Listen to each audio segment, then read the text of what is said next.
Hey guys, Dr. Cipperoni here from Catalyst Health, and today I want to talk about piriformis syndrome, or what you might think may be piriformis syndrome, but it actually might be piriformis syndrome in disguise. So let's look at a few reasons that nerve can get pinched and why it might not actually be coming from your piriformis.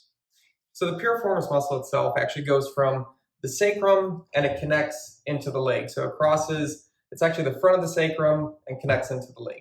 So anytime you move your leg, especially into flexion, so think bringing the knee up to the chest, or if you rotate your leg inward, that will tension the piriformis muscle. Another way that does it is if you bring your leg across the body toward the other leg.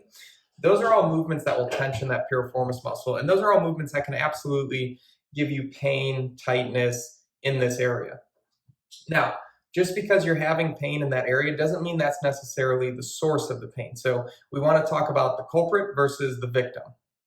Piriformis syndrome is actually very overdiagnosed because a lot of people say, oh, pain is coming from this area, it must be the piriformis. And it can absolutely be the case, but more commonly I see that the pain's actually originating in the low back, especially when you have pain that's radiating down the leg that may even feel like it's starting in the piriformis going down the leg. A lot of times that's actually coming from the low back, from a disc herniation, a disc bulge, or potentially some stenosis in the lower lumbar spine where you have these little foramen right here, these little holes that can actually grow stenotic and get pressure, cause pressure on the nerve root, and that nerve root will refer pain into that region as well. So, unfortunately, piriformis syndrome, especially in runners, can be overdiagnosed or misdiagnosed.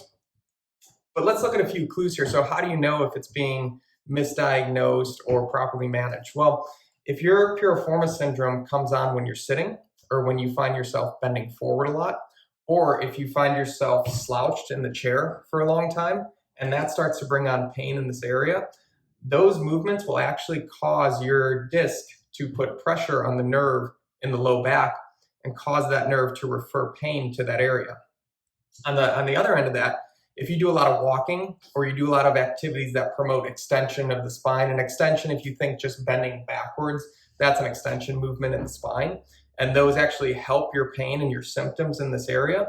Again, that's another indicator that it could be more of a disc herniation or a disc bulge that's causing your pain versus the actual piriformis itself. So if you've been having pain in this region, make sure that you're getting that checked out. Make sure you're having it properly managed, because you don't want to be subject to a lifetime of stretching this. It feels a little bit better, and then 30 minutes later, you're stretching it again because it's still hurting. So if you want that checked out, I see a lot of this in my practice. I see a lot of it misdiagnosed in my practice. I'm located in Leucadia. We are Catalyst Health, just right off of 101.